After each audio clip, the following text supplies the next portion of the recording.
The only way you can take CBS Sports Radio 1140 with you is with the radio.com app. Download it today and listen to us anytime, anywhere. We've got your Raiders covered. Knock on wood if you're with me. It's Silver and Black today on CBS Sports Radio 1140. And now, here's your host, Scott Gobranson. Welcome back. Happy Sunday, everybody. It is a football Sunday. It is a Raider Nation Sunday here at the Stage Door Casino. That's right off to Las Vegas. All the beautiful people are here. Give me a shout. Yeah, all right. So they're having a good time.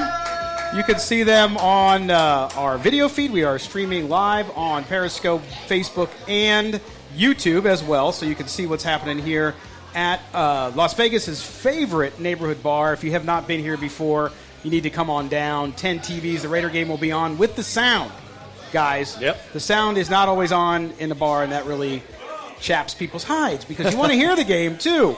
And as always, along with me on this journey are my co-hosts, and that is, of course, Chaz Osborne and Kelly Kreiner. Good morning, gentlemen. Morning. Good morning. Raiders. Chaz is wearing his shades. He can't handle the lights. Man, it's bright. I don't know how you're going to be famous, man. My future is bright today. I just figured he was hungover. Yeah, well, Could be. Well, maybe if he's not now, maybe later. This is definitely the first time I've been on the strip at 8 in the morning when it wasn't an all-nighter. All right, well, we have a lot to talk about today. We're going to start off with a little bit of a rundown of what we got coming. Obviously, the Raiders playing the Bengals today in Oakland. Yeah. The 0-9 Bengals. Yep. And we're going to talk to Tyler Dragon. He's the beat writer for the Bengals from the Cincinnati Enquirer. He will be joining us at the top of the second hour. In this hour, we're going to talk a little bit about NFL news to top the story, because even though it's not Raider-specific, there is a little Raider tie-in to the mess that was Myles Garrett and the Cleveland Browns the other night on Thursday Night Football. We're going to talk around that. Also, Raiders defense, the improvement there. They made some additions. Deion Jordan, we're going to talk about him. We're also going to talk about Swearinger and what that means for them as well. Also, we're going to visit with John Vizcarra, who is the Director of Operations here at the Stage Door Casino. This is a Raider Nation bar, folks. If you want to come down and be with other Raider fans and be with the nation, you come down here to the Stage Door Casino just off the Las Vegas Strip on Flamingo, right next to Batista's Hole in the Wall, east of the Cromwell. So it's very easy to find. There's a parking lot attached to it. You can't miss it. You got to come on down. $1 bottles of Budweiser, everybody. $1 bottles of Budweiser. Also, $2 quarter-pound hot dogs. I mean, we're going to have that for breakfast, right, guys? Breakfast dogs. Can't beat it. You can't, yeah. In fact, I thought, Kelly, I thought you'd already have one in your hands, but you don't.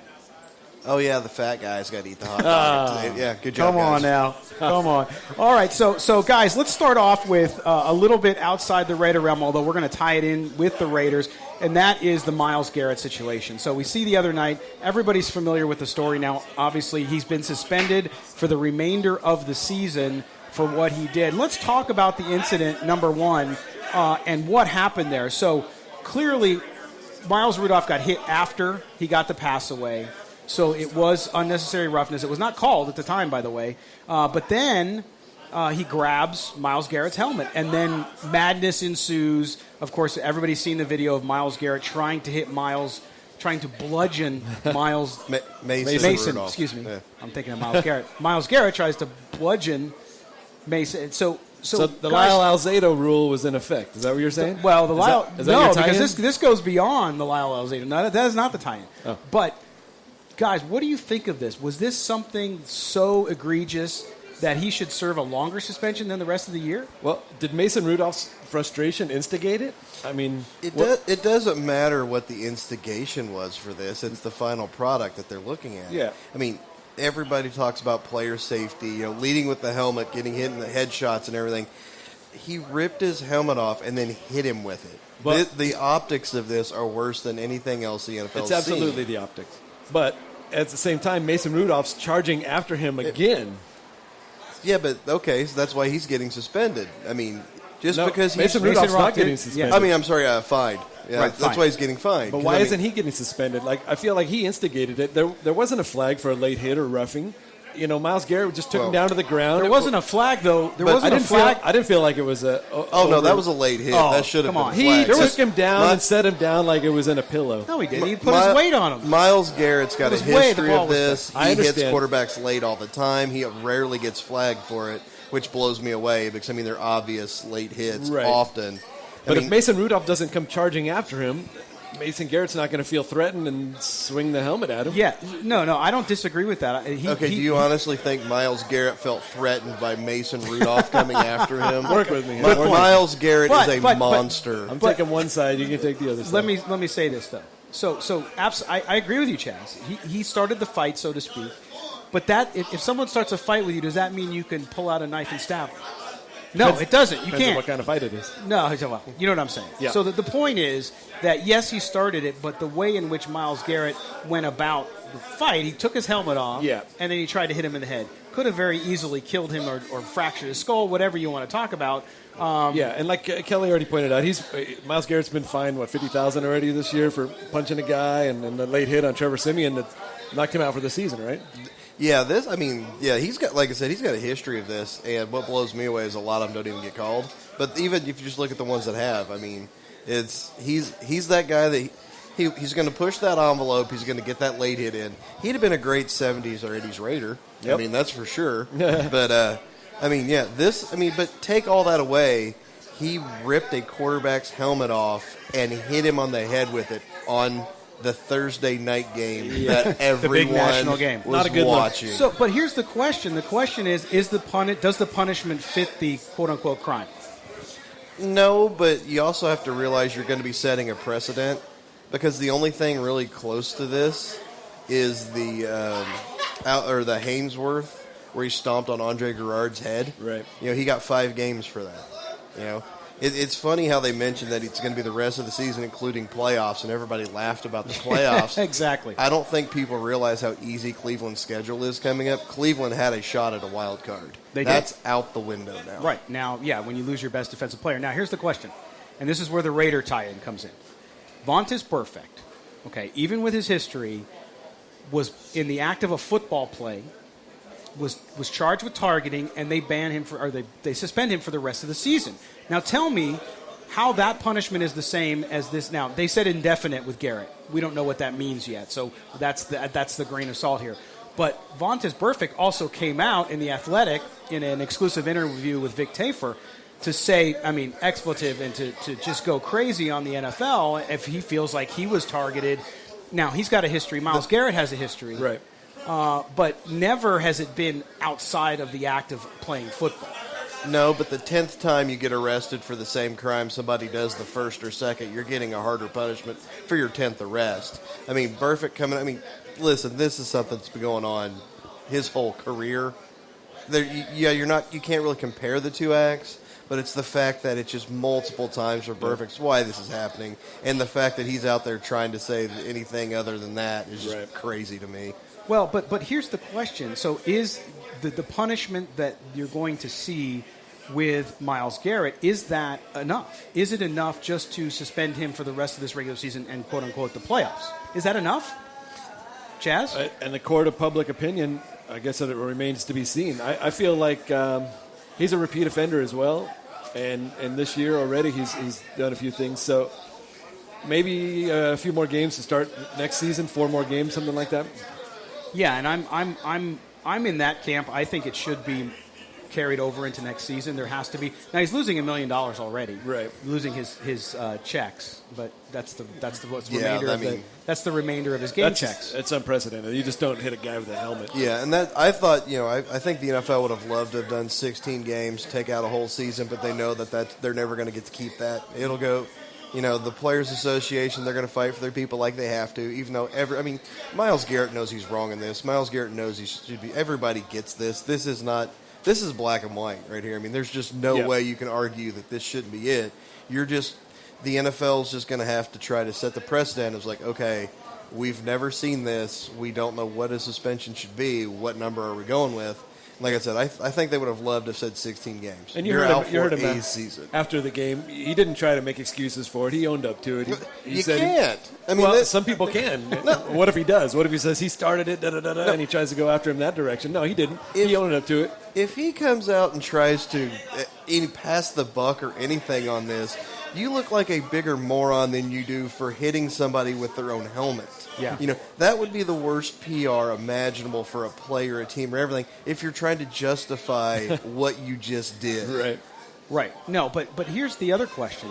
Does this forever tarnish Myles Garrett? Will he ever be known for more than this?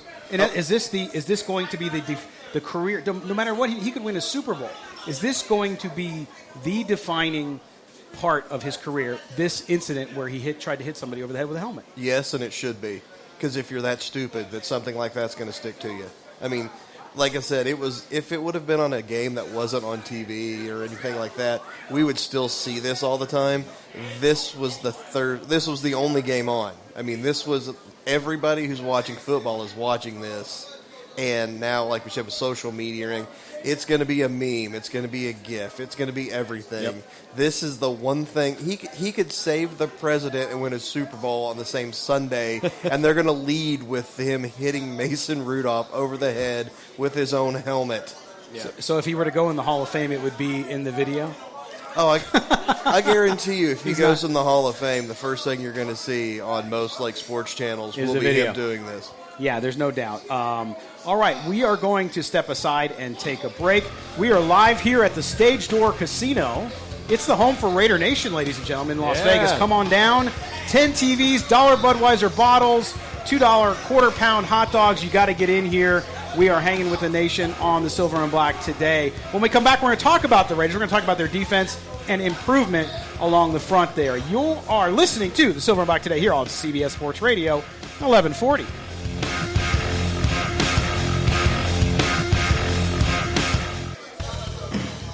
This is Cliff Branch, former of the Oakland Raiders, 3-time Super Bowl champ, 4-time Pro Bowl, and you listen to the Silver and Black Show. Welcome back to the Silver and Black today, coming to you live from Raider Nation's bar here in Las Vegas. And that, of course, is the Stage Door Casino right on Flamingo, just east of the Cromwell, next to Batista's Hole in the Wall, if you're familiar with that iconic restaurant across from the Bally's. There's a parking lot here, folks. You can park, so come on down. $1 bottles of Budweiser. $2 quarter-pound hot dogs, right? Doesn't get any better than Doesn't get better than that. Also, Raider fans. And not only that, when the Raider game is on here, you'll find something you don't find in Las Vegas, and that is 10 TVs with the Raider game on with the sound up. Yes. And you're encouraged to get loud, to scream for your team, right? A lot of these casinos, a lot of these bars, they don't want you to be loud. What? That's not what you can do. You can come in here and be loud and be a Raider fan because that's what it's all about. We also, guys, we want to thank, during the break, Eddie Quintanilla came in. He is a Raider fan, and he is actually... Eddie, stand in front of this camera over here. We're going to put you on our video stream. So Eddie is... back up just a little bit there. Yeah, there he is. He's wearing the Tim Brown jersey. Yeah. If you're watching the feed, there's Eddie. Eddie is an iron worker, union iron worker, working on the stadium, ladies and gentlemen. Let's give him a hand. He's building the stadium for the Raiders to get here, so we want to thank Eddie for coming out. He's in here with the crew, so we will take care of him, too. Hey, Mark, do me a favor. Would you get him a Budweiser for us? All right, thank you. We're going to get you a Budweiser on us. All right. Okay, guys, so let's jump in here with the Raiders and defense specifically. The defense is getting better. It had to get better, right? You're on the bottom rung there. Don't say it. Come on. Can't get any worse. What were they before? They weren't Tampa Bay bad, but they were bad. They were bad. So we see the defense here coming on, doing better. The Charger game, now again, only caveat I want to make, and Raider fans get a little angry when I say this. The Chargers' offensive line was what? Oh, it was trash. There we go. There's Kelly with his trash for the day. Okay, and they lost Okung halfway through. Through the game. So it went from bad to even worse. It did, but when you face that situation, you expect the team to do well, right? Yeah. And so they did. They came through. They had an opportunity because of attrition on that offensive line for the Chargers, and they took advantage of it. We saw Clelin Ferrell have his best game thus far. Correct? That was very encouraging. We talked to Preston Buckner. Chaz and I did on Silver and Black tonight on Tuesday night, 6 to 7 p.m. Yep. And he said, look, there's a lot of things happening with Furl that you don't see because it's not a sack. It's happening on the inside. He's getting technique. He's doing a lot of things. So if you guys look at this defense, and they've had some additions, we'll get to that in a second, but what is the most encouraging thing you see up front and with the pass rush with this Raiders squad? For me, I mean, like you said, I mean, as long as you're getting pressure, it's gonna lead to sacks. I mean, that's the biggest thing. You see PFF, they're big on when they do their gradings, they're big on pressures being almost as important as sacks, because just because you don't sack the quarterback doesn't mean you don't cause a bad play, you don't cause a negative throw. And they're finally starting to get consistent pressure. In some of the games before, there'd be like one or two drives to where you're getting absolutely nothing. Then you're seeing the next one's going to be a 3-and-out where they're all over the place. It's just they need a consistent pressure because the sacks haven't been there. But as long as you get consistent pressure, you can still put the offense in negative plays, put them behind the chains, make them go third and long. Right, and they're still working. They're still working hard. They're not getting frustrated. Like I talked about, they're not walking off the field with their head down after the team scores or anything like that. They're ready to get back out there. They're ready to work hard, and now they're starting to see the fruits of their labor. They're starting to get to the quarterback. They're starting to pile up some numbers, and that's just gonna when you keep doing good things are going to happen. Well, Chaz, and that's the thing, right? Fans just get frustrated because they want quick process, but with young players, sometimes it takes time. Yeah, and I think in this society, everybody's looking for numbers, right? You want to see the numbers. You want to see the sack numbers. You gave Cleveland Furl 10 sack, over-under for the year, so you want to see him getting close to that. And Arden Key and Max Crosby been a nice surprise. But all these guys are just working. They're working hard. They're making a push towards the quarterback. They've all got great energy, and eventually it's going to pay off, and now we're starting to see that. Okay, so this week, though, the Raiders added to that defensive front. Of course, Arden Key broke his foot or ankle, and so he's out for the season. They needed some help up front. Benson Mayowa has been a great addition to this team, really leads the team in sacks, has more sacks than Khalil Mack, go figure, at this point in the career. But they added Dion Jordan. Dion, of course, third overall player taken back in 2013 by the Miami Dolphins out of Oregon. And Kelly is our player personnel expert, draft expert here. But let me go through this timeline because I want you to tell me, Kelly, if this is going to continue or if this is maybe his last chance and he comes around. I mentioned 13 drafts. It's 2014. He's suspended for performance-enhancing drugs. All right. He also fails a second drug test that same year. 2015, he misses the whole season for PEDS again. He didn't fail the test for Adderall. He got caught taking Adderall, but he had an exemption for it, but the exemption had expired. Okay, so call it a clerical thing or whatever, but he didn't do it, his responsibility. So he was suspended for the remainder of 15. 2016, he's reinstated, never plays for Miami. 2017 comes back for the season, fails a physical. 2018 signs with the Seahawks, okay, plays 5 games, 10 tackles, 4 sacks. 2019, this year, May 14th, suspended for Adderall again, and his exemption expired again, okay? So, and then November 5th, he signed by the Raiders. So, Kelly, here's the question. What are we going to get with Dion Jordan? I don't think you have any idea what you're going to get. I mean, the guy can rush the passer. He's a body. I mean, you've got nothing invested in him. So, I mean, he's definitely worth the gamble because he's got the talent to actually do something. But, I mean, you just went down that whole list. He's one screw up away from being out of the league permanently. So it's like you're definitely bringing the guy and you're going to see what you get. But he's never going to be somebody you're investing heavy in. He's never going to be a cornerstone of your defense, right? And it's funny for me because when they brought it up, it's like they passed on him once. They had the third pick. They traded it to Miami. Right. And at that draft, everybody was shocked because it was Lane Johnson was going 3 to Miami. I mean, everybody's like, oh, this is for Lane Johnson. Then the Dion Jordan, everybody's like, what? Dion Jordan was the number 1 defensive end in that draft. He blew up the combine. Yeah. Former tight end when he went to Oregon. The guy's an athletic freak. Right. But you want to talk about something that's trash, go back and look at that draft. No, from top to bottom, that draft. It did not work out well. You take DeAndre Hopkins out of that first round, it's a who's who, a who's that. Yeah. I mean, it's terrible. But you talk about the investment, and I'm guessing the Raiders aren't investing that much. It's probably a minimum, make good contract, right? Yeah, I mean, it's basically a free roll. It's just a little bit of cash. A few game checks. And like we talked about, maybe a change of scenery. I mean, it's probably more of a reality check of a team saying we don't want you. And hopefully that, and there's plenty of examples of guys getting a second chance and making the most of it. You remember Chris Carter his first time, he first go around in the league with Philadelphia, he was drinking, drug use. The Eagles cut him, right? And the Vikings picked him up. They put him in a program. And then, he went on to be the player that he is. And so, hopefully Deion Jordan wants to be that as well. Yeah, and Fox Sports just cut Chris Carter again Ew. off their broadcast. But again, this is Silver and Black Today, coming to you live from the Stage Door Casino, the home for Raider Nation on Sundays, or whatever day the Raiders play. Come on down, 10 TVs, $1 bottles of Budweiser, $2 quarter-pound hot dogs.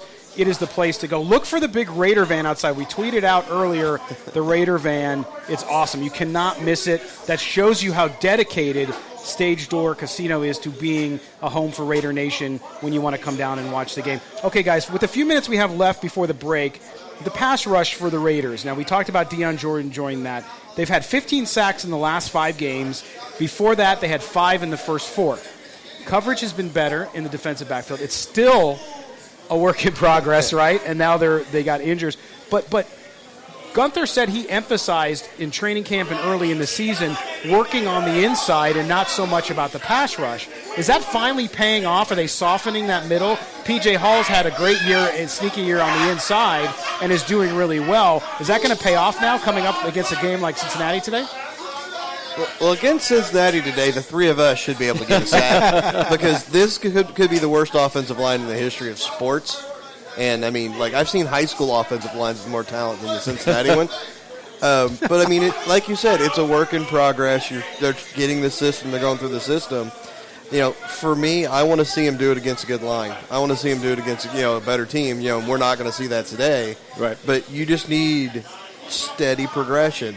In the next couple games coming up, the schedule's not horrible for the rest of the season. They can definitely make a run, but you're going to see better teams and better lines, and we need to see that progression continue, or it's just, hey, the schedule got easy, they hammered out. Because that's the thing, you can only play who's on your schedule, so you crush the bad teams, then what do you do against the good ones? Yeah, and as long as we see that maximum effort like you're talking about, the defensive line helps the DBs, the safeties help the linebacker. It's a whole work, it's a whole team effort. So, like you're saying, is it just on the defensive line? No, we got to see everybody working as a cohesive unit, and I think they're really starting to do that. Well, they are, and you have to think that even though, again, it doesn't matter, you play who you play. So they play a Chargers offensive line that is decimated and got worse during the game, but they executed well. So from a confidence, especially with a young team with a bunch of young draft picks, most of that line is only in their second year, right? Second or first year, and then you have a couple veterans mixed in. Yeah. So to me, that gain in confidence going against now another bad team, and then, of course, you have the Jets, and they really need to do it. They'll get a big test against the Chiefs on December 1st as well, which I think is the next time they'll face a really stout line. Right. Yeah, and like you said, that's a divisional game. The teams know each other. Your division, we saw it last week with Atlanta and the Saints. Your divisional games are always tougher because you know the team so much better. So they know what they're going to do. They know, the Raiders know what they have to do. Yep. And they're going to have to get that consistent pressure. We're going to see the same thing we saw in the second quarter of the last game they played. That's a tough one in Kansas City as well. Are we going to see Isaiah Johnson? Is he going to get some game time? A little action today? I haven't heard. I have not seen if he's active. We'll see if he was active. Yeah. Last week didn't play, right? Right. So we'll see if he gets any time. DJ Swearinger, we have about 30 seconds left, but what about him? He played with the Cardinals. He's a veteran. He's just a body to come in and fill a spot with Carl Joseph out now for the season. But at least he's a veteran. Hopefully he's got some leadership skills that'll help that young defensive backfield. Yeah, but if you look at the last 2 teams he played for, they have some of the worst secondaries in football, and he got cut for both of them. That's not a good sign. Jeez, Kelly. He's Mr. Sunshine today. The harbinger of death. No, seriously. The Kelly. Arizona Cardinals secondary is one of the worst secondaries. The Redskins secondary is terrible, and he was on both of them, and they got cut. Yeah. All right. Well, there we go. A little discussion on the defense. We are live from the Stage Door Casino, the home for Raider Nation. If you want to come watch the Raiders today against the Bengals up in Oakland, come down. $1 bottles of Bud, $2 quarter-pound hot dogs, and us.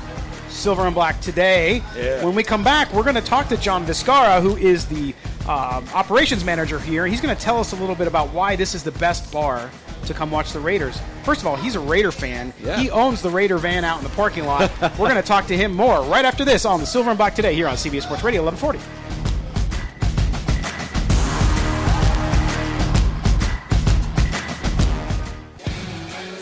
The only way to take Silver and Black Today with you is with the Radio.com app. Download it today and search CBS Sports Radio 1140 in Las Vegas and listen to us anytime, anywhere. Good Sunday morning, Raider Nation, and welcome to the Stage Door Casino. That's right, home of Raider Nation in Las Vegas. If you want to come down and have a great experience, and most of all, hang out with the nation. Yep. Get here, get loud, have fun, enjoy $1 bottles of Budweiser. It's the only place in Las Vegas you can get it. Yep. You cannot get it anywhere else. $20. Okay, you can bring 20 friends and buy them all a beer. I mean, where else are you going to go? You were going to say a family of 4, weren't you? No, family of 20. I got a lot of kids. But yeah, so you bring them down. This is Raider Nation Bar. You also $2 quarter-pound hot dogs. If you've not had the hot dog, make sure. You might say it's a little bit early. Doesn't matter. Breakfast dog. Just think of it as a sausage, right? It's morning time.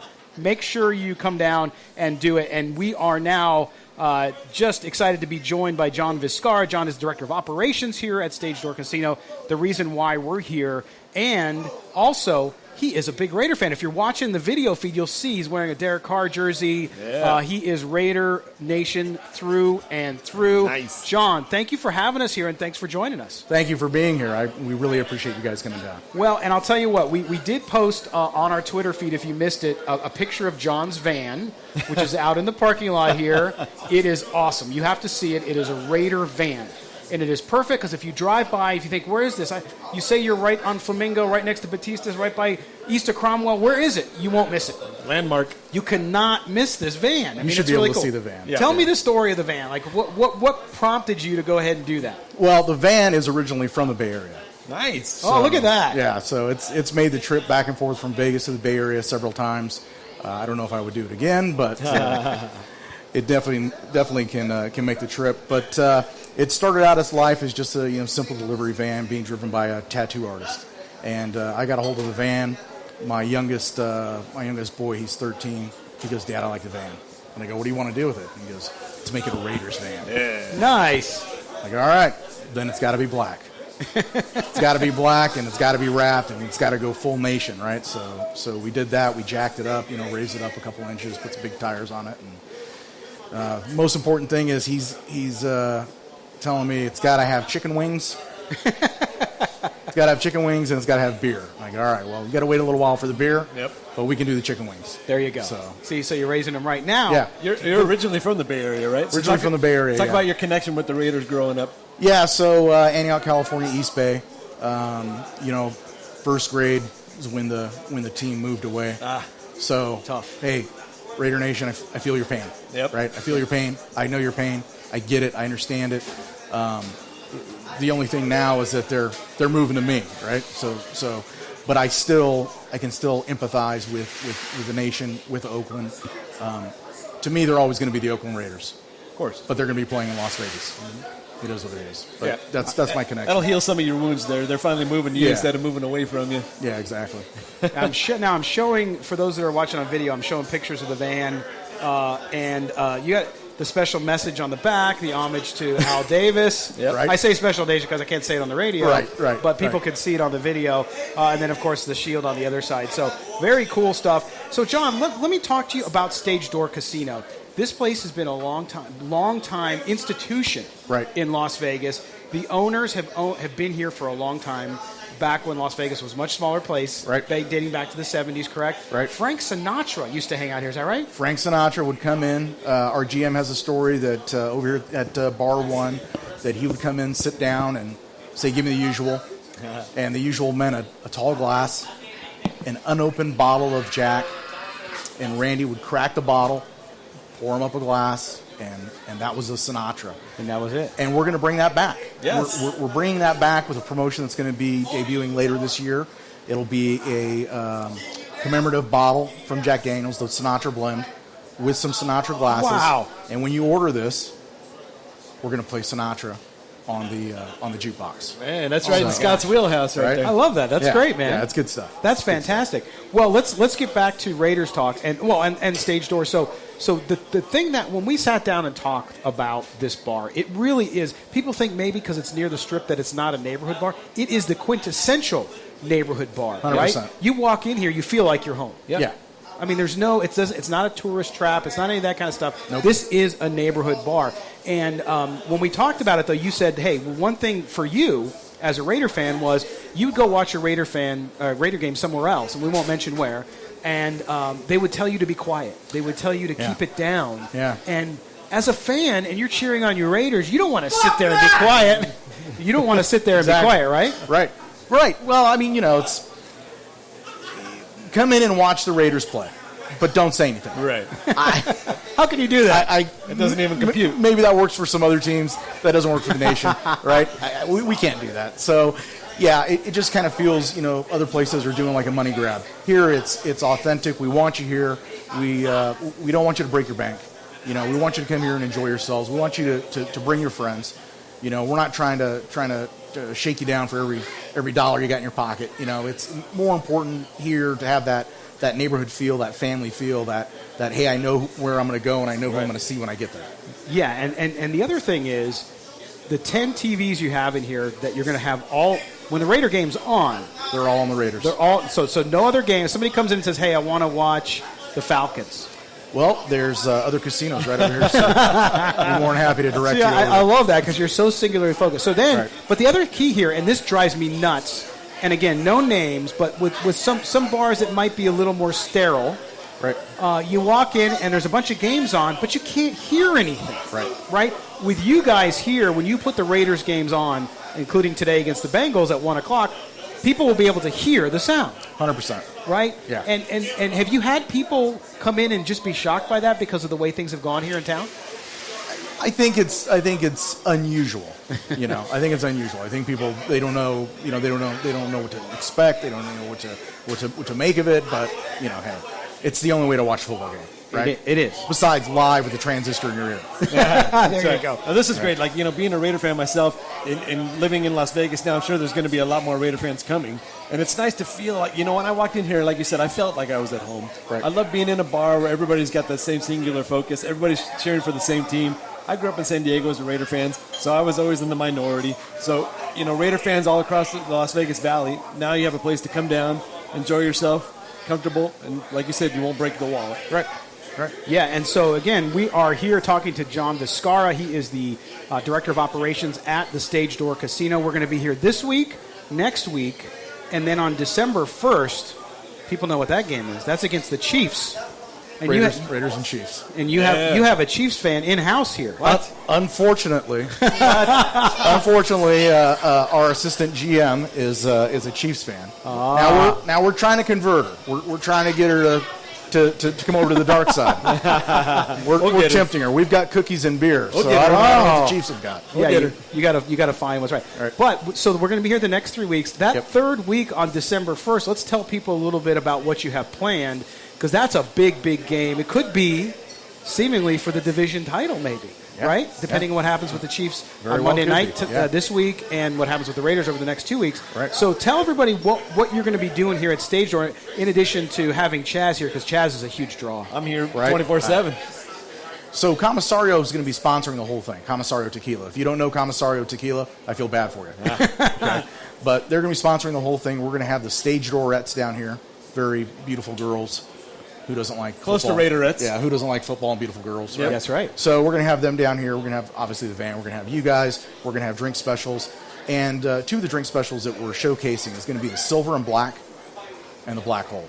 Yes. So we're going to try to bring a little bit of that Oakland magic here to Las Vegas. And you know what, John? No, I have not seen anybody in town with a Raider Nation themed drink. I think you guys are the first to do it. Right. And with the tequila and what you have, I mean, it's got black sugar, it's like knocked out. You guys have to get down here. Come down before. Get warmed up for that. Come down today. Come down next week when they go back east to play the Jets. It'll be an early game next week, so we'll be right pregame here down at the Stage Door Casino. But when it comes to Raider Nation and bringing fans in, you have a lot of different customers that come here from all over the city, all over the world. What is it about Raider fans when they come into your establishment that just brings the energy level up and the passion for football? Raiders fans are real people. Right? They're real people. They're real fans. They're passionate not only about the Raiders, but they're passionate people in everything that they do. Right? Oakland, that whole spirit, that blue-collar attitude, that bleeds over. Yep. That bleeds over. And the people that are attracted to the team, that's who they are in their soul. So, when you're talking about passion, you're talking about real people. Yeah. And that's Raider Nation. That's the key word. Yeah. Passion. Yeah. And that's it. I get a question a lot from people, especially when they're coming into Las Vegas, because people watch us all over the world. They listen to us all over the world on the radio.com app. They always ask, hey, I'm coming to Las Vegas. Where do I go to watch a Raider game? And up until this point, it's been hard to say because the team is coming here, and there's going to be a lot of folks who want to be in on that. But you didn't wait for that because you're genuine, you're real, you're a real Raider Nation bar. So now I have a place to send people. I have a place to send them to the Stage Door Casino, have them come down here and make sure that they're there because they're welcome here. This is their home, correct? Exactly. Right. Yeah. So that's fantastic. John, of course, thank you for having us here. Thanks for being on the air with us. I'm sure we'll talk to you again soon. What's your score, your prediction for today against the Bengals? You know what? I don't like to. You know? I don't okay. I don't like you got to stick with your thing. I'm not jinxing anybody. Okay, gotcha. I got you. But you expect a good game. Hopefully. Spoken like a true Raiders fan. John Vizcara, who is the Director of Operations here at Stage Door Casino. Come on down today, guys, before the Raiders game.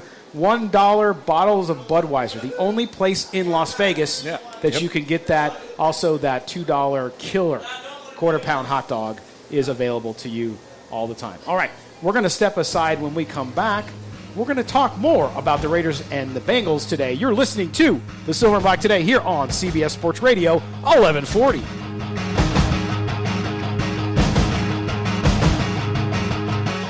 Maximize my campaigns. I'm even on their exclusive radio.com platform. Anything digital, they do. Can they make a Mai Tai like this? Your full-service digital partner. Go to Entercom.com. Drinks not included. Stand by. The Wolfpack takes on the Wildcats. NCAA basketball Tuesday at 3:30 on CBS Sports Radio 1140. You found the most in-depth coverage of the Silver and Black. This is Silver and Black Today, live on CBS Sports Radio 1140. Here's your host, Scott Gobranson. All right, I am feeling it. Why am I feeling it? Because I am with Raider Nation at the Stage Door Casino here in Las Vegas, Nevada, right off the famous Las Vegas Strip, just east of the Cromwell next to Batista's Hole in the Wall. Look for the Raider Nation van. You cannot miss it, folks. I mean, literally, you cannot miss it. Am I right, guys? That's how I knew it. You can't miss it. It's the first thing I saw when I pulled up. I'm like, yeah. It is awesome. This is a place for you if you're a member of Raider Nation. Come on down and join us. Again, the only place in the entire city of Las Vegas where you can get dollar bottles of Budweiser, 10 TVs with the Raider game on, all with the sound up. I want to thank again Operations Manager John Vizcara for joining us. It's great to hear how this bar became a Raider bar. Of course, it's partly because he is a member of Raider Nation himself. Yep. So let's jump in, guys, and talk a little bit about today's game and where the Raiders are in a little bit of offense. And this is from our radio.com sports analytics team. If we look at the Raiders' pass rank, so their passing offense ranks 5th in the NFL. Run is 12th. I thought that would have been flip-flop, but nonetheless, they rank 9th in red zone scoring. Offensive rank is 7th overall. Defense, these numbers are getting better. They were in the 30s. Now pass defense is 28th. Run defense 25th. D-line rank is 25th. Again, that was down at 30 to start the season, so they're improving there. And you look at the Bengals today, they rank pretty much last in everything, or near last. 30th in pass on offense, 32nd in run, the worst team in the league. Offensively, overall, 31. Against the pass on defense, 27th. Against the run, 30th. So you know who will eat today, right? All you can eat today, Josh Jacobs. That's right. It's like a buffet here in Las Vegas for Josh Jacobs today in Oakland with the Bengals. So he's going to go for his third consecutive 100-yard game from scrimmage. Okay. He leads all rookies with 943 yards from scrimmage. He also leads all rookies with 811 yards rushing and 7 rushing TDs. With the Bengals, guys, last against the run, how crazy of a day is he going to have? Well, you would hope he would have because he's been showed up questionable earlier, but I mean that's this time of year you see that all the time on injury reports. Right. Hopefully, he has a big first half. The Raiders go up big, and you can kind of rest him. because the one thing he didn't do at Alabama was he wasn't the main guy. He didn't carry the load. Right. So he's going to run into that territory that he's never had. He's never had this many carries, never had this many touches. He's never been the guy before. So the last thing you want to do is kind of run him into the ground in the season before you have the last few games to try to make a playoff push. You need to get him. You need to get him some rest. You need to get him some reps off. And in this is kind of the time of the year where you see that rookie wall that they talk about. I don't know. Is it 9th game, 10th game? What's your estimation on that? It's this maybe a little later. I mean, because especially in college, if you have the bowl game, he's at Alabama, so yeah, they're playing in bowl games, but they're always late because they're for national championships. Right, they get a month off. Yeah, exactly. You've got 4 or 5 weeks after your final game before you play another playoff game. That's plenty of time to get rested up, plenty of time, to take off. Now it's just straight on through. So he's running into territory he hasn't seen. Yep. But they are professionals. They know how to deal with this. They know how to pace guys out. Yep. So that's why I'm saying hopefully, he will see.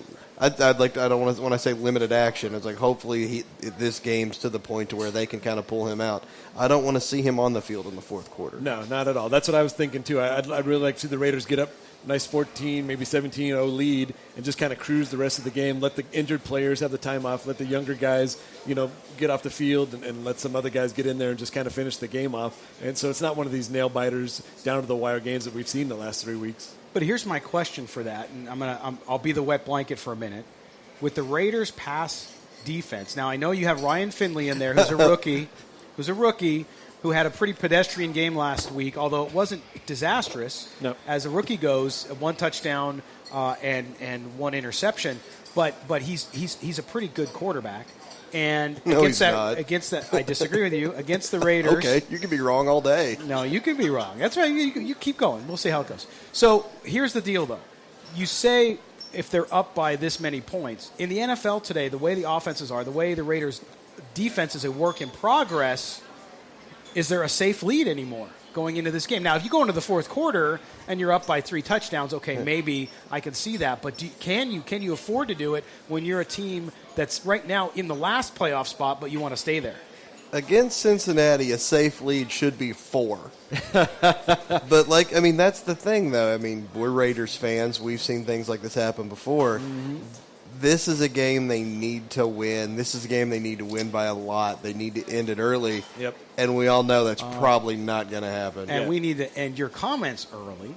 Oh, look at that. It's called a segue in the professional business. We're going to step aside. When we come back at the top of the hour, guys, we're going to talk to someone who knows the Bengals well, who'll tell us what Ryan Finley's like. Oh. Kelly. And that is Tyler Dragon. He is the Cincinnati Enquirer beat writer for the Bengals. You're listening to Silver and Black Today live here from the Stage Door Casino in Las Vegas. Come down and join us. We'll be back right after this.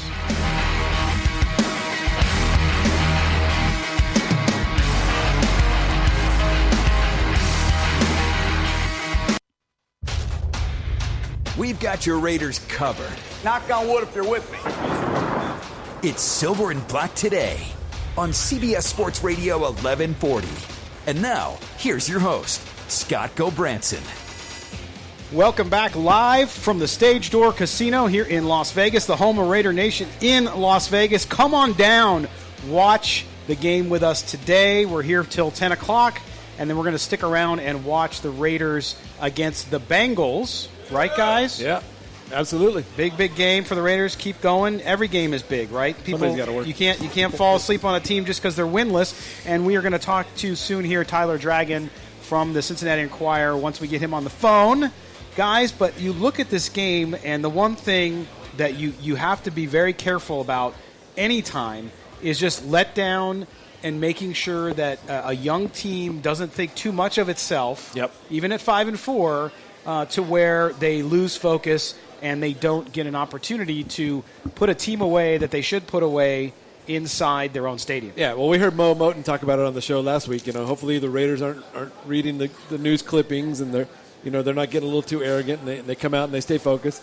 And Coach Gruden will keep them focused. Well, you hope so. And I mean, apparently, according to Scott, anytime you're playing a star caliber quarterback, that's right, like the Bengals are throwing out there for his second career start, you always have to worry about that because apparently, unbeknownst to me, he's good at football.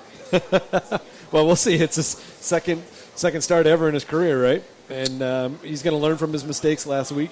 And I know their offensive line's a little banged up. I know they're releasing players. I mean, they're showing stats on the TV. They can't cover tight ends. They're last against the rush. There's so many things going against the Bengals today. But it's one of those things you just never know. I remember I came out to Vegas for my birthday weekend in the early 90s, and the Los Angeles Raiders, were playing in Cincinnati, 0-10 Cincinnati Bengals. Sure enough, they get their first win that season against the Raiders, and it's like, here we go, come on. And that ruined your 30th birthday. Close. Whoa. 38th. There you go. We are here live with the Ryan Finley fan club. Kelly Kreiner. I'm just kidding. No, again, we're at the State Shore Casino. Come on down. The only place in Las Vegas to get dollar bottles of Budweiser and $2 quarter-pound hot dogs, right? But we're going to go now through the magic of the phones. Whoa. Or the interwebs, or whatever you want to call it. We're going to go out now on our attorney Michael Troiano newsmaker line and bring in with us live from Oakland, Tyler Dragon. Tyler is the beat writer for the Bengals with the Cincinnati Enquirer. Tyler, thanks for joining us here on the Silver and Black today. Hi, thanks for having me on. Hey, Tyler. All right, man. Well, listen, let's talk about the Bengals. Of course, everybody looks at the record and says, okay, they're winless. You just had Andy Dalton benched in favor of the rookie Ryan Finley. New coach Zach Taylor is there. They're starting to kind of remake that roster. Where's the process at for them as you look at them halfway through this season and what they're doing and what their vision is for this team moving forward? Well, I think they finally just looked in the mirror and realized that they are rebuilding, and the rebuilding really just started. Ryan Finley made his first start, as you alluded to, last week. He wasn't all that great. He only completed 53% of his passes, had 2 really game-altering turnovers. But anytime you make a quarterback switch like that from a veteran to a rookie, you're pretty much saying the rebuild process is on. And you haven't had your best player, A.J. Green, all season. Your starting cornerback, Dre Kirkpatrick, is on IR. So there's not a lot of good news going on with the Bengals right now, and the process of rebuilding really just started. All right, well, we look at this. Again, we're talking to Tyler Dragon from the Cincinnati Enquirer. He covers the Bengals for the newspaper. When you look at the team, and you talked about Ryan Finley, and Kelly's not a big fan here from a player evaluation standpoint, but clearly they are going to – this is his in-season audition, right? Because they're going to have a high draft pick. So they need to see what they have with Ryan Finley and make a judgment on that. Inside the organization, though, from folks that you talk to, are they high on him, or were they not looking at him as the sort of heir apparent eventually to Andy Dalton? They are high on him. During the preseason, he really played good football, but I preface that by... Dragon. Oh, did we lose him?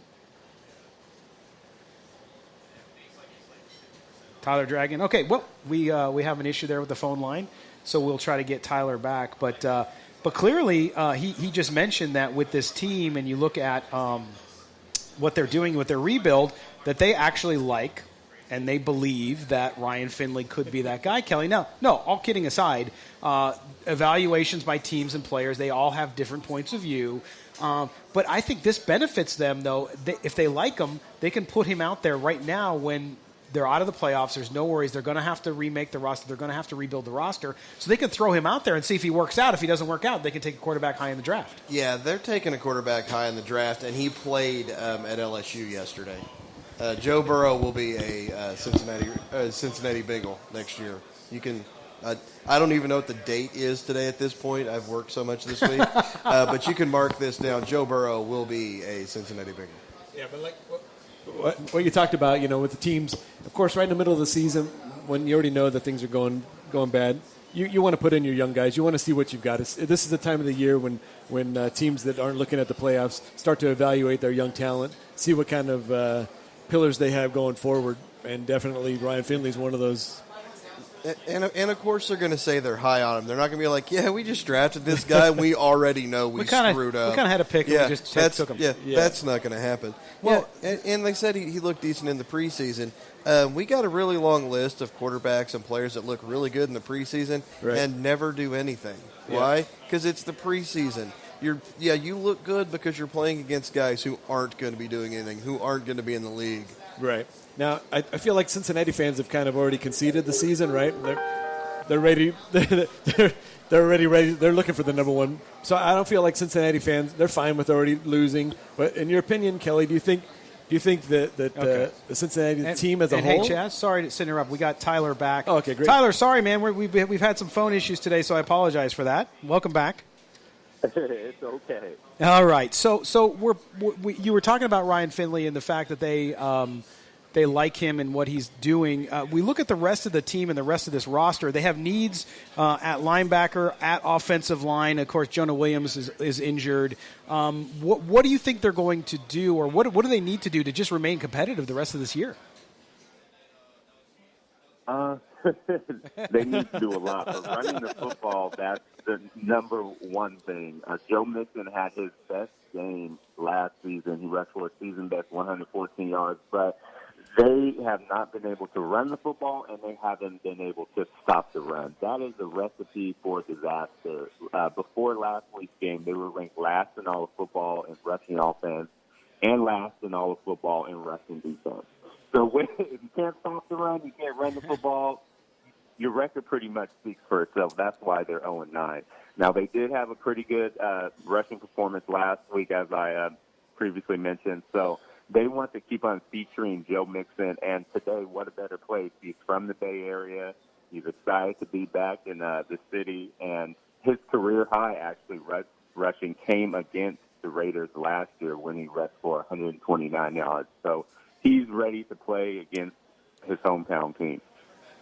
Hey, Tyler, it's Kelly Kreiner here. The A.J. Green situation has gone from kind of strange to completely weird at this point. It started out 4 to 6 weeks for the injury, then it's day to day, now he's week to week. Now he's basically, it looks like he's not going to see the field this year. Do you see him being a Bengal next year and signing long term, or is this pretty much just a kind of a lost season and now a new team for him in the future? Well, his ankle is still not 100%, and you don't want to go out there at 60, 70, or even 80% for an 0-9 team. You're really not going anywhere. And to push your ankle and go out there like that, that's how you can aggravate it. So with AJ, the Bengals still want him back. I believe he wants to be back. They are far apart on contract negotiations. I reported that last week. But the Bengals have the ability to franchise tag him. So if they don't agree on a deal this offseason, I'm pretty sure that they're going to franchise tag Green. Now, he does not want to be franchise tagged at all. So if the Bengals do that, they're going to be probably looking at a holdout by AJ. So it's going to be interesting to see what they do. But right now, they're far apart in contract negotiations. Do I see AJ Green playing this season? Probably not. All right. Again, we're talking to Tyler Dragon. He's the beat writer for the Cincinnati Enquirer covering the Bengals.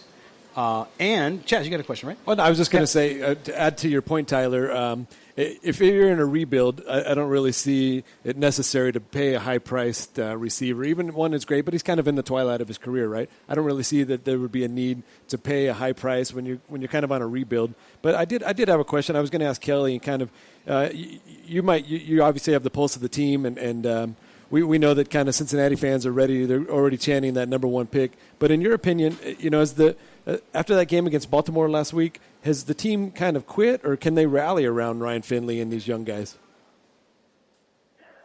This team is still fighting. That word is used around the locker room a lot, and they are playing for pride at this point. Obviously, we all know they're not going to the playoffs. Their vacation begins on December 29th, but they still want to be able to play for a win. They don't want to finish the season 0-9, and they are on 11 consecutive game losing streak, and that is tied for a franchise record. If they lose today in Oakland, they will break that mark because they're in franchise history. They have never lost 12 consecutive games, so they don't want to be a part of that negative history, and they do still want to try to win some football games. They don't want to finish the season 0-16, and they're still fighting and competing for Zach Taylor.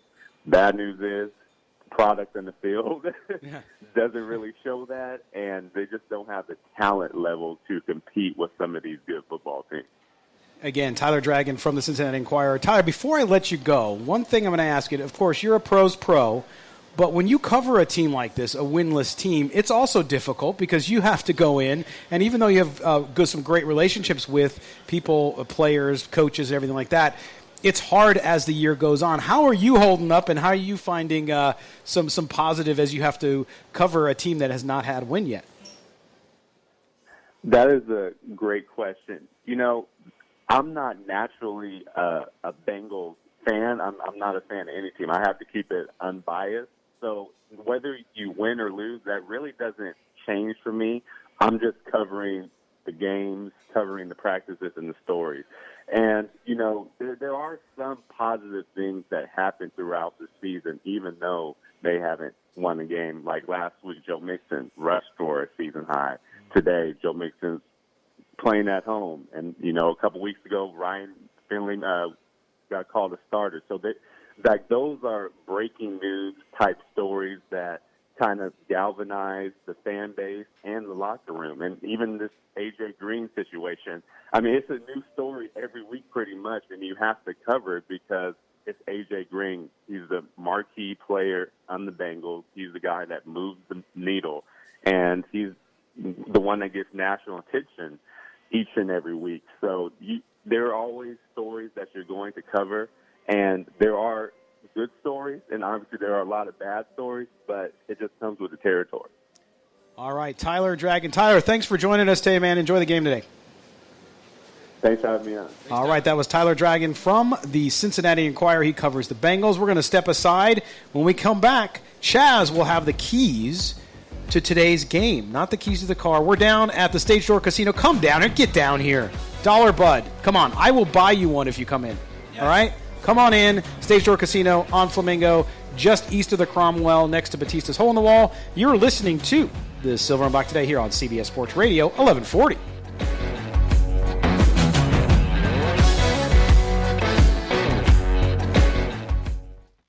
Raider Nation rallies with us. The mob is restless after 2 straight losses. Get that 8th win. You might win one or slip. Let's get one here. Make yourself 9-7 or something like that. The possibility of getting in a wild card. Who knows? Welcome back. Las Vegas' only all Raiders talk show, Silver and Black Today. The Oakland Raiders select Josh Jacobs, running back. Knock on wood if you're with me. Your Las Vegas home for complete Raiders and NFL coverage. CBS Sports Radio 1140. Hi, this is Steve Wisniewski, and you're listening to the Silver and Black Today.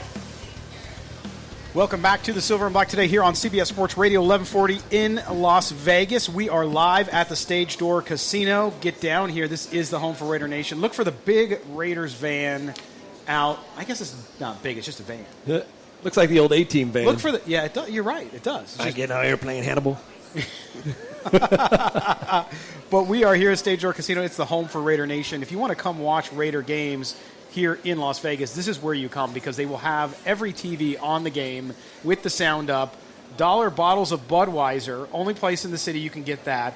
Also a great hot dog, quarter-pound hot dog, only $2. Come on down, hang with us, hang with Raider Nation as they get ready for this game with the Bengals today. Okay, now speaking of the game with the Bengals today, Chaz looked at the keys to this game, and while, yes, the Bengals are a bad team, and people might say, well, what do you got to do?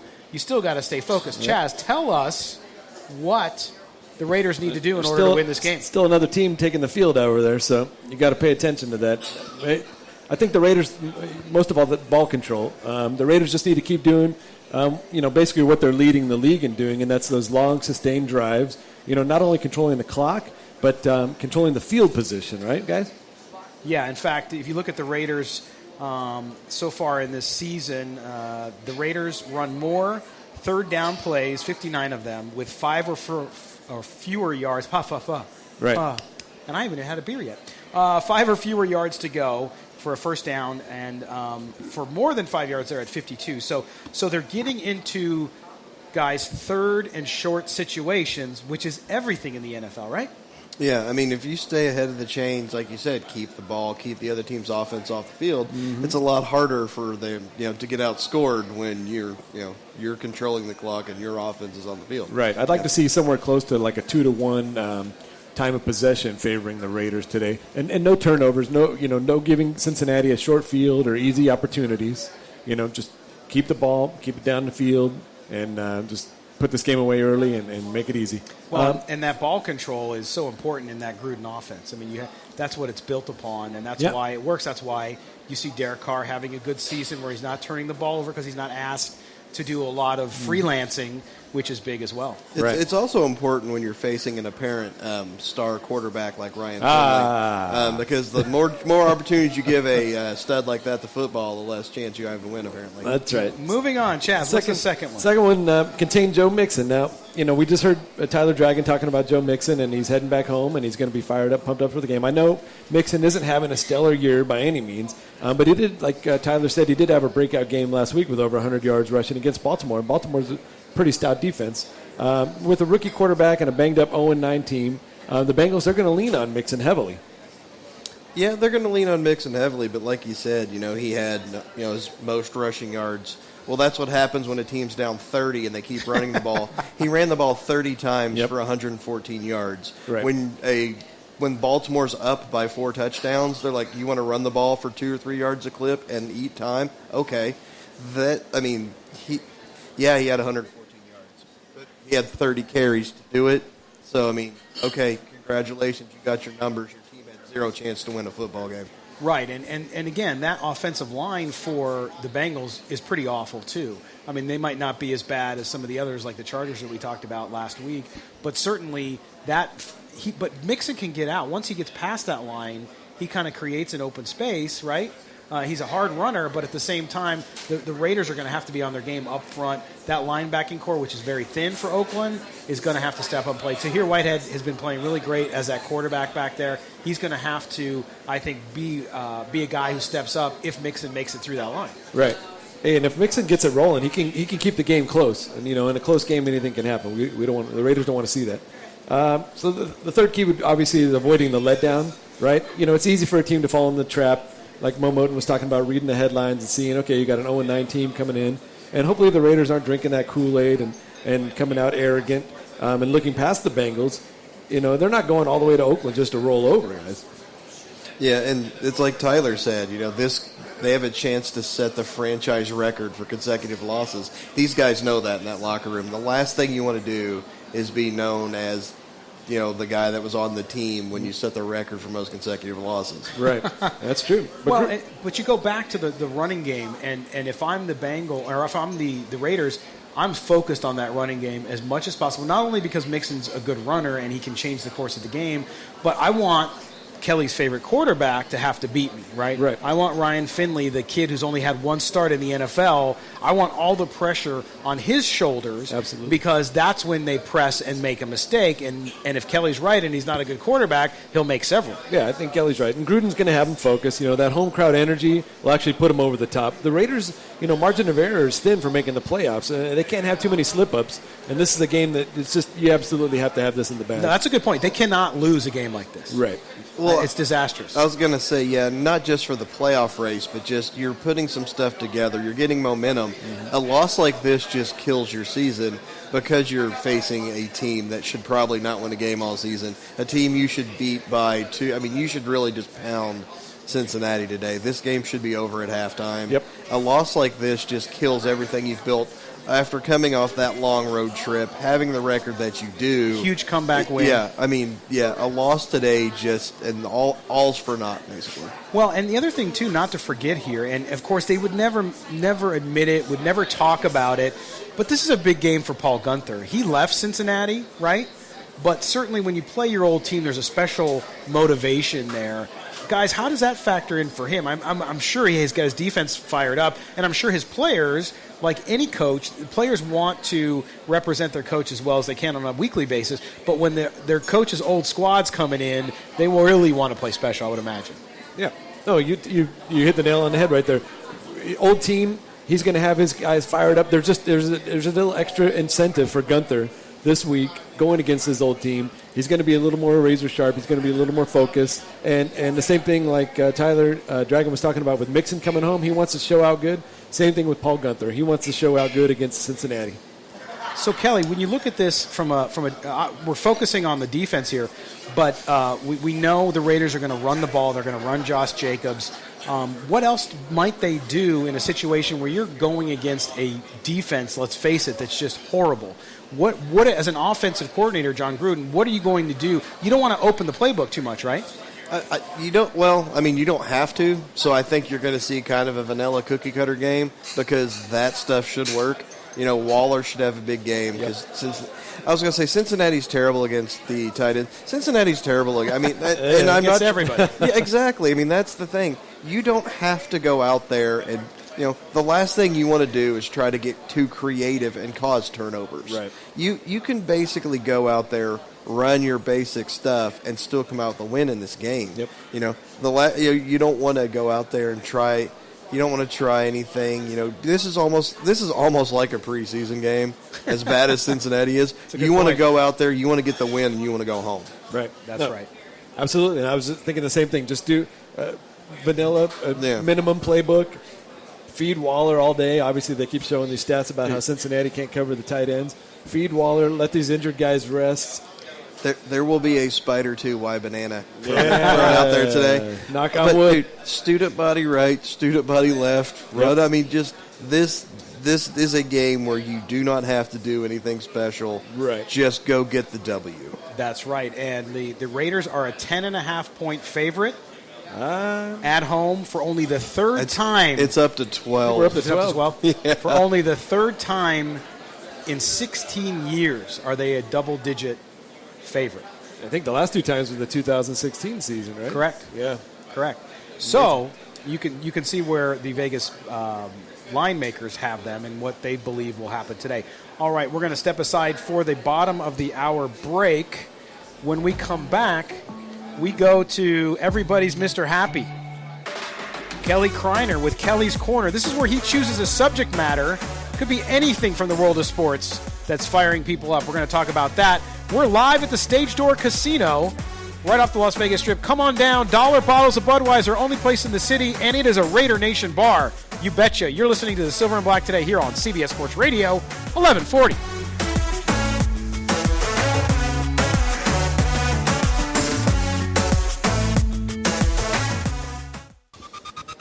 This is Silver and Black Today, live on CBS Sports Radio 1140. Welcome back to the Silver and Black Today here at CBS Sports Radio and streaming nationwide on the radio.com app. If you don't have the radio.com app, go download it so you can listen to us anytime, anywhere.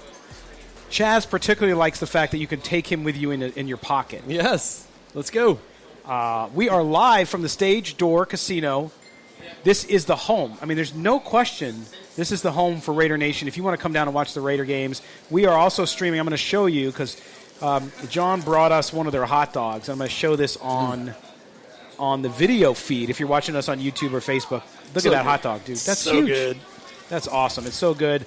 Dollar bottles of Budweiser, the only place in Las Vegas where you can get that. So make sure you come down for the game. Come down and watch the Raiders play the Bengals. We have Raider fans here already, and we want to get you down here. Look for the big Raider van in the parking lot. You can park in the parking lot. There's a parking lot on the strip. That's difficult. You don't have to pay for it, which is awesome. But we're happy and just excited to be here at the Stage Door Casino. We'll be here the next 3 weeks.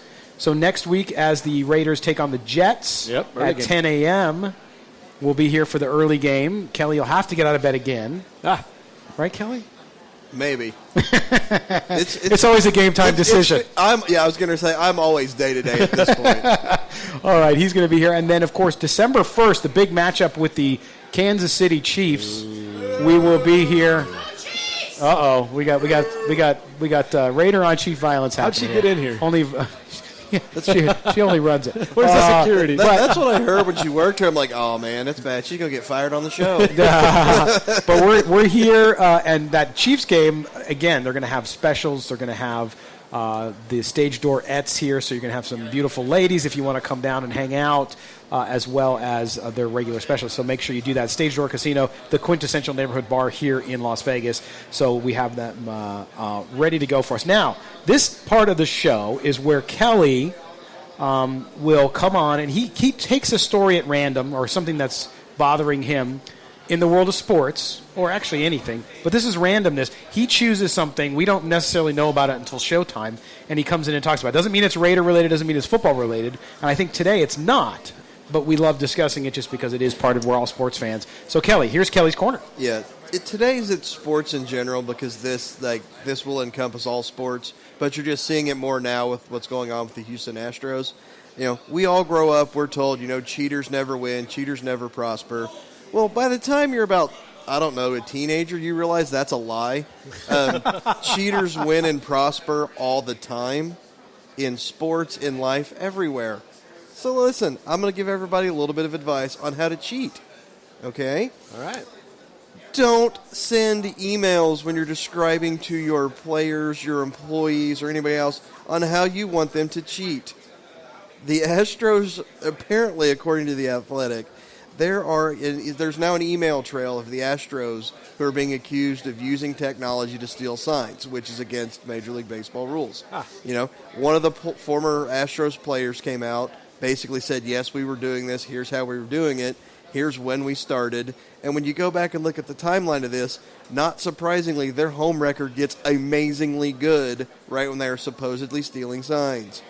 If it's just a disgruntled player, hey, no problem. Hey, we didn't re-sign the guy. He's just trying to get us back. But when you have an email, a paper trail of something like this, that's just more evidence to go against you. Yeah, technology's nice. Emails, text, everything, it makes it easy. But if you're going to tell somebody to cheat and break the rules, that's a face-to-face right there. Yeah. That's when you need to just bring them into your office and be like, hey, all right, here's what we're going to do. Here's how we're going to do it. Don't tell anybody. And for God's sake, don't write it down and send it to the entire office. Well, and as an attorney friend once told me a while back, and I've always let it sink in, email doesn't stand for electronic mail. It stands for evidence mail. Right? So if you want to send something, or if you're doing something that maybe you shouldn't be doing, look what happened to Tiger Woods. Whoa, with text, right? You have to be careful. But you're right about the cheating, and this happened in the NFL with technology with the Patriots, right? The Raiders fans' favorite team, the New England Patriots. The Patriots, with video, the Patriots would never do anything. No. And so that's more proof. You look at Julian Edelman's PED suspension, Ben Watson's PED suspension. They don't care about the first 4 weeks of the season. Yeah, go get all juiced up in the offseason, get healthy. We want you in week 16 in the playoffs. Right. Screw the first 4 weeks. We don't care if you're here or not. Take the suspension, get healthy, get right, get strong, and we'll play you at the end of it. So what's the end game with the Astros? They do a full-on investigation? Can they vacate that championship, or how does that work? That's the funny part about it. Who cares if they vacated the championship? They got the championship. They got the ring. They got the celebration. They were there. Right. They won that championship.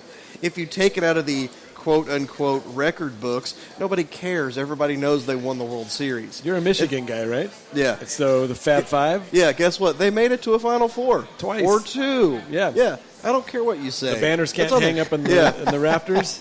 It's like John Calipari always jokes around about how many games he's actually won because they have to vacate the Memphis wins. Yep. Guess what? They won those games. They won them on the court. There's no doubt. I won't even go into that old crap about how the NCAA clears a kid. You play him all season. Then after the season, it's like, oh, no, wait, we decided he can't play now. You cleared him before the season, before he played a game. And then after the season, you come back and say, well, we're taking that back. I'm like, really? But here's the thing.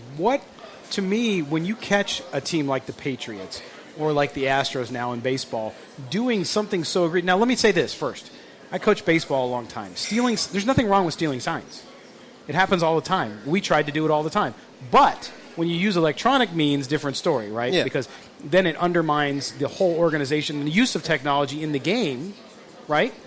But you can't punish vacating titles, taking away wins, taking away draft picks. I don't think that's enough. Well, but there's really nothing you can do that's going to be punitive enough to take, because they have, and it's not just the video side. It's not just the video.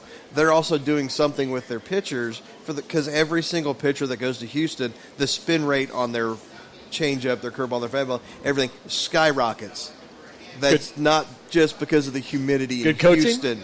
So they're doing something with the baseball to increase that spin rate, but that's just, nobody even talks about that. Deflate game. Yeah. Why not? If you have, and if it's true what the Athletic reported today about the Astros and having these emails, should those people not be banned for life from the game?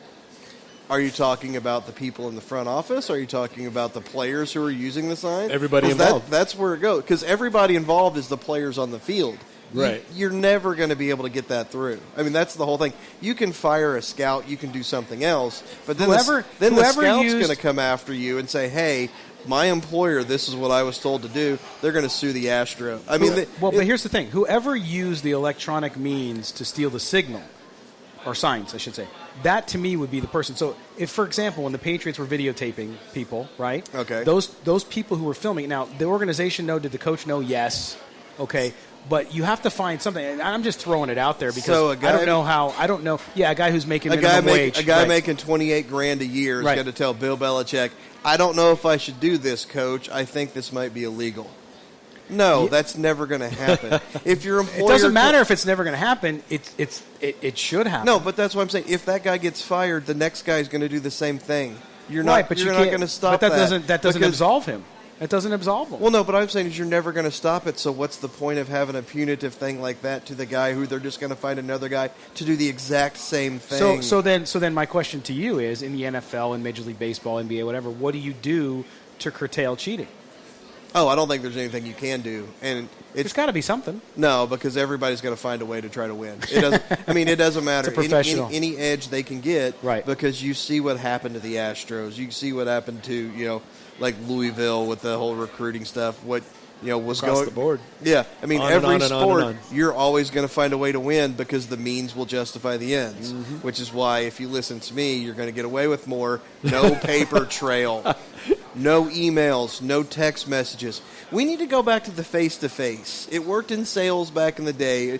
You need a face-to-face when you're going to try to have somebody. Come down to the Stage Door Casino, have a cocktail face-to-face. Yeah. That's right. Here's how we're cheating. Here's how we're going to do it. Have a good day. It takes 5 minutes out of your day. Yes. That's why I like paying cash for things, too. 100%. No paper trail. That's right. All right. Well, speaking of cash, before we step aside for a break here, again, want to remind you we are live at the Stage Door Casino just off the Las Vegas Strip on Flamingo and Link, right east of the Cromwell next to Bautista's Hole in the Wall. Come in, $1 bottles of Bud. We are about to have a Budweiser ourselves. Yeah. Cold. You can't get it for $1 anywhere else, folks. Not only that, again, the most important thing, it is a Raider Nation bar. Yeah. People ask me all the time, right, Chaz? They ask me, Where do we go? Where do we go watch the games? We're in Las Vegas. Where's the Raider bar? I can't believe more places haven't embraced the Raiders coming already. What a great job we're doing here at the Stage Door. I mean, we're right in the shadow of the Allegiant Stadium. Right down the street. I mean, you look right in between Bally's and the Bellagio, and there's the stadium right here. You come here for your pregame, you tailgate, and then you head over to the stadium after. Well, technically, we're not in the shadow because when the sun gets over there, the shadow. In the evening, the afternoon shadow. Yeah, it's 10 o'clock in the morning. Sun's right there, brother. I don't know. But I will tell you also that our man Eddie's here. Eddie is building the stadium. So even men and women building the stadium are here at the Stage Door. Come thank him for building you this palace that's going to be the home of the Raiders. All right, we're going to step aside when we come back. We're going to give you our picks, our NFL picks for the week, as well as our prediction for the Raiders game. You're listening to the Silver and Black today, live from the Stage Door Casino here in Las Vegas, Nevada. Don't go anywhere.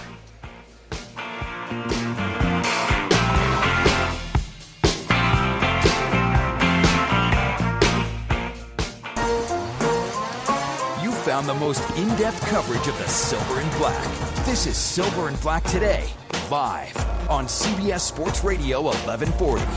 Here's your host, Scott Gobranson. Welcome back to Silver and Black Today, the home stretch. We are live from the capital of Raider Nation for Las Vegas. Yes. That is the Stage Door Casino. If you're a Raiders fan, you want to watch the game on 10 TVs with the sound up, with a loud bunch of silver and black clad Raider fans, and you have to get down here, look for the Raider van in the parking lot, just east of the Cromwell, right next to Batista's hole in the wall, across from Bally's, however you want to look at it. It is a great location. It's easy to get in and out of, no problems whatsoever, and most importantly, it is, again, a Raider bar, so make sure you get down here. I just inhaled one of those hot dogs. Dude. That was delicious. No, that's the other thing, too. $1 bottles of Budweiser, the only place in the city to get it, and then the $2 quarter-pound hot dog we were just eating when we were off the air. Wow. The tasty dog. Good stuff. Now Kelly's second-guessing his decision not to have one. Yep. No, he's not. Oh, no. You're too tired. Dude, yeah, I'm going to bed right after the show right now, so last thing I need is a beer and a hot dog. All right. Well, we are now going to move to the portion of the show where we talk about our picks. We always give you guys a little bit of NFL picks for the year, or I should say for the week, as well as our Raiders picks. So we're going to start with our NFL picks, and we're going to start with Kelly first. Speaking of, just like the Raiders, I got a text from a friend of mine. The look-ahead line for next week, the Raiders are a 3.5-point favorite at the Jets. Oh, wow. He's like, when's the last time the Raiders were a 3-point favorite on the road? 3-point favorite on the road? Yeah. I'm like, obviously, I don't. I mean, I've got that at home. I think 2016 they were favored. I mean, I have no idea, but that's just a sign of that. Hey, there's. I was thinking that. I was actually thinking 4.5. Yeah, there's a little more. There's a little more people and liking the Raiders. We're gonna be doing the Dak Prescott dance. All right, Kelly, give us your picks. For my first pick, I'm taking Tampa Bay plus 5.5 against New Orleans. The fact that Lattimore's out, there should be a ton of points scored here. Yeah, that's a good call. I like your pick there, Jess. All right. And my second pick. I think the Tampa Bay game is going to be really, really fun. Great game to watch. So I'm doing a complete 180 on that one, and I'm picking a game that will probably be really bad to watch and crap. I'm taking the under 41 on the Rams and Chicago game. There's a pretty good chance that I won't even watch this game. How can you not watch? The Bears. You can't. Well, I understand why. Chaz, what do you got for us, man? Well, I got the Bucks, and I feel like every time we've been in, anytime you guys give your picks, I try to switch off to a different pick. But I'm kind of light this week, so whenever we've had the same picks, we fared really well, except for the Seattle game where they should have kicked that field goal and the Bucks would have covered. Yeah. So I'm going with the Bucks plus 5.5, and taking the Broncos. I'm going with the Bees plus 10.5 in Minnesota. And, of course, I'm a big Dolphins fan today. I'll be a Charger fan Monday night. I was a Browns fan Thursday night. Whoever's playing the teams ahead of us, get them out of there so the Raiders get in the playoffs. All right. Okay, so good. That's good. You guys had the Bucks the same pick. I have the Colts -3 against the Jags. You realize Jacoby Brissett's... I do. Okay. I do. Stay with me. And then here's one you'll love. I have the Jets plus 1.5 at Washington. That line stinks. I need to get out of here early. That line stinks so bad. Where's the closest sports book? I wouldn't bet that with your money. I mean, how do you bet on Washington? Oof. But it won't really. And I mean it's basically a pick 'em. We could sit here and flip a coin for a half hour. Well, no, but they're basically saying Washington's a better team because it's at Washington. Right. You figure the hypothetical 3-point home field. They're saying Washington's a better team than the Jets, and I think that's just ridiculous. So that line stinks to high heaven. I wouldn't touch that with anything. Something going on there. That's why I took the Jets, because I think the Jets are better. They have better quarterback, more stable quarterback situation. They're begging you to bet the Jets. Yeah. Yes. That guy sees ghosts. Yeah. And I am. All right, let's move on to the Raiders game. We're going to give you our predictions. I'll start, guys. I have the Raiders 34. Oh. The Bengals 21. I forgot. Ryan Finley's the greatest thing since sliced bread, so he's obviously going to score 3 touchdowns. That's not what I said. You Hunter Renfrow hater. Still, I don't know where that comes from. It doesn't. We're just giving you crap. All right, so 34-21. I think they put up 21. I think they're going to be able to get a couple here and there. That's what I'm thinking. How? We'll see. Garbage time. That's kind of how I factored it in. Don't worry about my pick. Let's hear yours. I've got 31-13 Raiders. Okay, so nice. You're 1 touchdown difference. Okay. No, but I'm 2 field goals though. I mean, that's the thing. True. That's true. You have them scoring, getting in the end zone 3 times. Yeah, turnover, something happens.